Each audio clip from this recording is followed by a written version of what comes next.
Secretary energy Sindh Shahab कमर Ansari secretary energy Sindh का new छोर पहुंचने पे थरकोल रेल कनेक्टिविटी प्रोजेक्ट के हवाले से PDFWO और PD पाकिस्तान रेलवे ने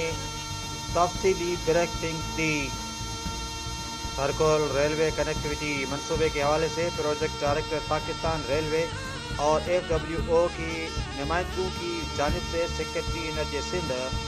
शाहब कमर अंसारी को एक तफसीली और अहम ब्रीफिंग देने के हवाले से FWO की कैंप ऑफिस में एक प्रोग्राम मुनक्कद किया गया, जहाँ मनसूबे की मजमूई पेशरफ्त, दरपेश चैलेंजेस, मुस्तकबिल के अहदाफ और तकमीली उमूर पे जामे गुफ्तगू की।